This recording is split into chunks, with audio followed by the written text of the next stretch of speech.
ओम शांति। माताओं बहनों के मन में एक प्रश्न उठता है जब भी कोई तेज त्योहार आता है, जबकि बहनें ग्रस्त व्यवहार में रहते हुए ज्ञान में चलती हैं और रोज मुरली सुनती हैं, तो उनके मन में ये ज़रूर कंफ्यूजन होती होगी कि जो तीज त्योहार व्रत आदि आते हैं उनको छोड़ें या करें, रखें या ना रखें। घर वाले नाराज होंगे, ना जाने कौन कौन सी बातें सुननी पड़ेंगी। बहुत तरह के बहुत सारे बंधन भी उनको होते हैं। यदि वो रोज पूजन पाठ कुछ ना करें तो भी उनके ऊपर में बहुत बातें सुनने मिलती हैं घर वालों की, परिवार वालों की। तो ऐसे में क्या करना चाहिए? मैं खुद गृहस्थ में रहते बाबा के ज्ञान में हूँ, तो मेरा जो ज्ञान के साथ साथ कुछ एक भक्ति के तीज त्योहार कुछ गिने चुने साल में 1 या 2 मुश्किल से, तो उनको मैं कैसे करती हूँ वो मैं आपके साथ में साझा करूँगी। सबसे पहले तो देखिए, भक्ति और ज्ञान में रात और दिन का फर्क है। बाबा कहते हैं भक्ति ज्ञान में आके भक्ति से वैराग्य हो जाता है, फिर भक्ति अपने आप ही छूट जाती है। चूंकि यहाँ हम माताएं बहनें डबल रोल में हैं, बाबा के ज्ञान में चल उनके हिसाब से भी और ग्रस्त में रहते हुए अपने लौकिक परिवार के भी मान सम्मान और उनकी बातों का ख्याल रखते हुए कुछ बातों पर विशेष ध्यान देना होता है। तो आप इससे कैसे निकल सकते हैं बाहर? तो मेरा ये मानना है कि बाबा खुद कहते हैं कि मीठे बच्चे, भल तुम साज श्रृंगार करो, भल तुम पहनो ओढ़ो, कुछ भी करो, लेकिन देह भान में आकर के कोई भी साज श्रृंगार नहीं करना चाहिए। दिखावे के लिए करो, दूसरों के मन रखने के लिए करो, और मन जो है सदा अपने उस सुप्रीम साजन के साथ लगा करके रखो।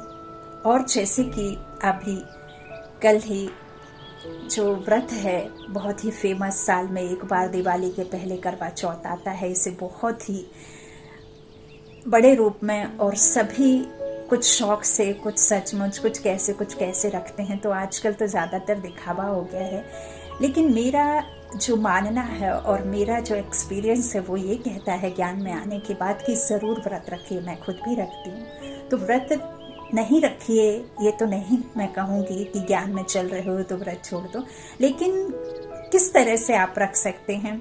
सुबह से आप जो भी उसके विधि है वो विधि भी करते चलिए, ताकि आपको परिवार वाले भी आपसे मन ना मुटाव हो और ना ही वो आपको मुख के कुछ कड़वे बोल बोलें या ज्ञान और भक्ति में डिफरेंस करके आपको बुरा कहें और ज्ञान को बिल्कुल ना माने।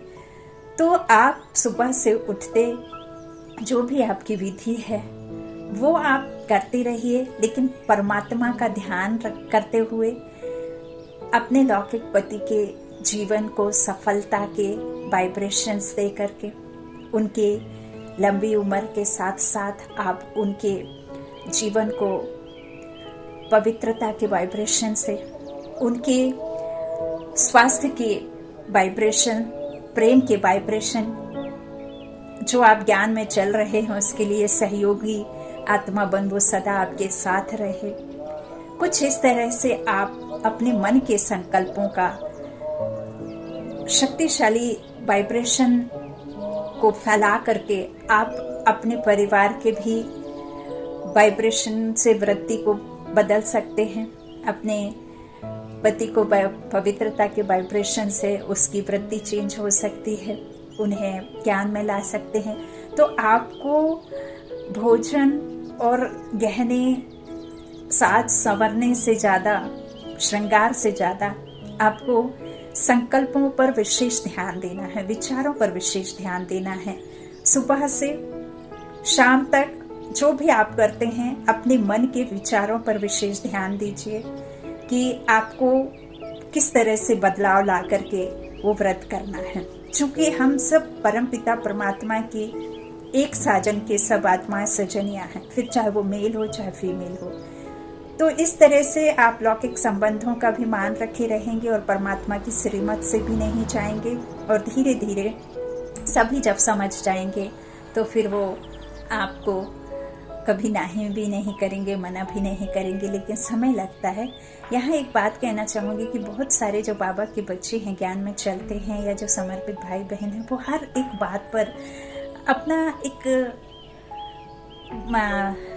पॉइंट रखते हैं कि ये नहीं होना चाहिए, ये होना चाहिए, ये नहीं होना चाहिए, वो नहीं होना चाहिए। तो देखिए, सुनिए सबकी, लेकिन आपके कर्मों को आप जानते हैं कि आप सही हैं या गलत हैं, या परमात्मा तो कहते हैं कि मैं सबके मन को नहीं पढ़ते बैठा रहता हूँ। यदि परमात्मा के ज्ञान में आप रहें और कर्म में रहते, उनकी याद में रहते हैं, उनको रोज अपना पोता में लिखते हैं, तो भले ही वो आपके अंदर का भी समझते हैं, जानते हैं, आपके बारे में जानते हैं, लेकिन आप इस तरह से नहीं करते, उनकी याद में ही नहीं रहते, तो वो आपका कुछ भी नहीं जानते। चूँकि इस दुनिया में 7 करोड़ मनुष्य आत्माएं हैं और सबके अलग अलग ड्रामा में पार्ट हैं। यदि हम सभी को सिर्फ और सिर्फ बिना नफ्स के, बिना रोग देखे, सिर्फ हम प्यूरिटी, पवित्रता की बात करें, सिर्फ मोक्ष की बातें करें, लौकिक में जो जीवन में दुखी है उनको छोड़ हम सिर्फ अपने भाई बहन का गाना गाते रहें, तो परमात्मा मुरलियों के महावाक्यों में कहते हैं कि मीठे बच्चे, ऐसे तो कोई समझेगा नहीं। जब वो परमात्मा की भाषा समझ लेंगे, आत्मा को समझ लेंगे, तो फिर उनको कोई और बात को समझाने की जरूरत ही नहीं होगी, वो आप ही उसमें चलने लग जाएंगे।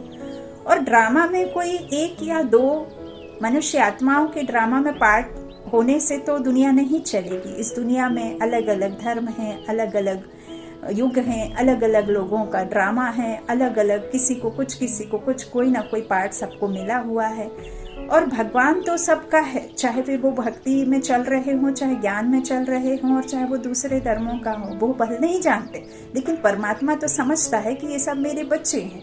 और बाबा हर एक पॉइंट में ये भी कहते हैं कि बच्चे, जो भी आप इस दुनिया के नज़ारे देख रहे हो, सब ये ड्रामा के पार्ट हैं, सबका पार्ट एक्यूरेट है।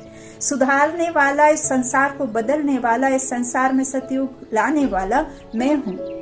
तुम अपने कर्मों पर ध्यान दो, अपनी जो आपकी श्री की श्रीमत है उस पर विशेष ध्यान दो। आप दूसरों के सुधारने के लिए नहीं आए हो, और जो आप समझते हो कि आपको सेवा मिली है, तो वो आपको सेवा नहीं मिली है, वो सेवा मैंने चुना है तो आपको सेवा मिली है। मेरे निमित्त मात्र तुम हो।